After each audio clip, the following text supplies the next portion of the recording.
If there's one body part that makes a physique truly Herculean, it's massive and well-developed pecs. I mean, when we're talking about the history of bodybuilding, historically, strength, vigor, power, the chest was a clear indicator of your physical dominance. So naturally, anyone that joins a gym naturally gravitates towards bench press, training the chest in general. And although I would say that the chest is one body part that's grossly overtrained by the majority of people, just step into any gym on a Monday and try to find a free bench. Chest also happens to be one of the most poorly trained body parts that I've seen. This ranges from simply doing too many sets, way too many exercises, and just poor lifting technique in general. And I think at one point, everybody's been guilty of this themselves, especially early on in training.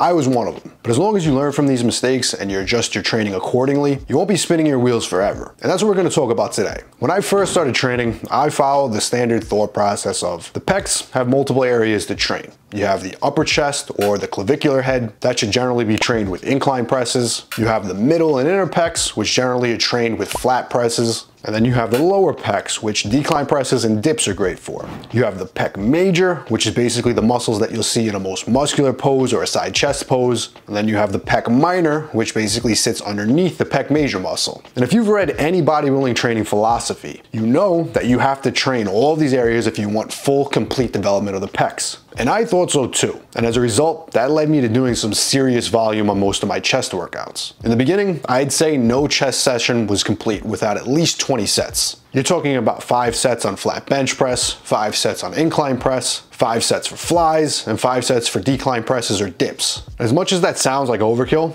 I still see this going on almost all the time at gyms today. Of course, the only difference today is most of these barbell and dumbbell press exercises are replaced with fancy cable alternatives. But nonetheless, the thought process of training all different areas of the chest is still the same. And when I trained this way, the strongest and biggest I ever got was bench pressing 225 pounds at a body weight of only 160 pounds. And I can't tell you how hard and how long I stalled after hitting this in my bodybuilding career. And it wasn't until after I changed my thought process on chest training in general that I eventually got that bench press to move from 225 pounds to 385 pounds and got that body weight to move from 165 pounds to where it is currently at 215 pounds. Now, of course, we're talking about decades of time in between, but I also had been stuck at that same stage for years prior. And the first thing that got things moving again for me was cutting out all of the junk. I started really looking at the development of most people in gyms. And what I discovered was, if anyone had any decent level of chest development, none of them actually had lagging lower pecs. I mean, I've been in the gym for over 20 years.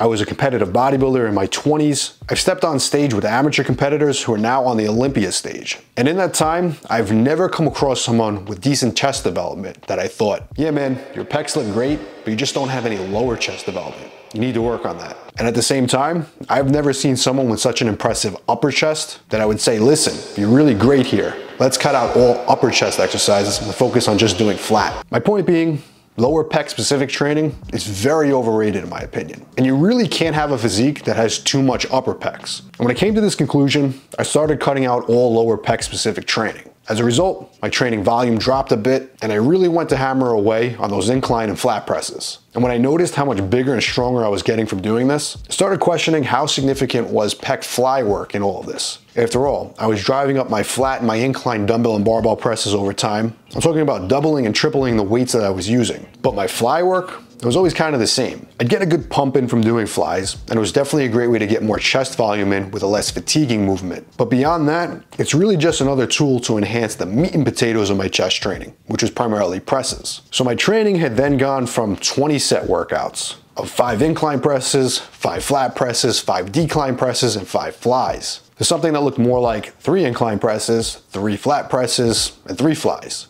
And what do you know? I was pressing more weight on all my exercises, and although I was doing much less in terms of total training volume, the quality of work I was doing on each set was much higher. And the level of intensity I was bringing to each set and each session was much higher as well. That right there is what brought real results to my chest training after years of stalling. But there's one crucial thing that I didn't even mention yet that's absolutely a game changer in all of this, and that is standardizing my training technique. Now, everyone's built slightly different. So with that, not everyone's gonna train with the same bar grip width. Not everyone's gonna bring the bar down to the same exact place on their chest. And trying to force yourself into a specific technique or position, it's not really ideal for the long run. And the specific technique that I personally use on all my barbell pressing over the years is training with my pinky about an inch inside the rings. But it's not necessarily about where my hands are. It's actually about what this grip does to my pecs during the lift. You want a grip that's going to allow you to bring your pecs to a full stretch at the bottom of the movement. Now, most people might think that this means a wider grip is better, but in many cases, you're actually just stretching your front delts a bit more. You're possibly placing more stress than necessary on the rotator cuff. So you want to experiment a bit, and you want to find a grip that fully stretches your pecs at the bottom of the movement.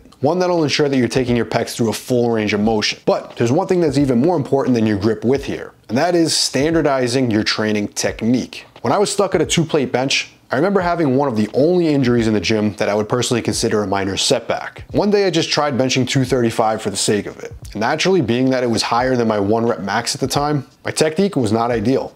And as a result, I tweaked my shoulder. As a result, I was off from pressing for about 2 months after that. And after that early lesson in my training career, I said to myself, I am never again going to deviate from my standard lifting technique. That means no matter how many pounds are on the bar, no matter how many reps I need to do, every rep is going to look exactly the same, no matter what. And if I have to alter my technique to get another rep, that set is over and I'm racking the bar. And at my strongest today, I've benched 385 pounds for 1 rep. I've benched 335 for 6 reps. I've benched 315 for 10 reps and 225 for 20 plus reps. And besides the speed of those reps, due to how light or heavy the weight is, every rep looks exactly the same. The first rep of the set, the last rep of the set. Every rep is going to look exactly the same except for the speed. And this mindset, in my opinion, is a game changer for someone who wants to make serious progress in the gym. I talk all the time about how progression is king. If I want to bring up someone's chest, my main focus is going to be getting them to progress 10, 20, or 30 pounds on their flat and their incline presses. And a lot of people will argue with that and they'll say, but Pete,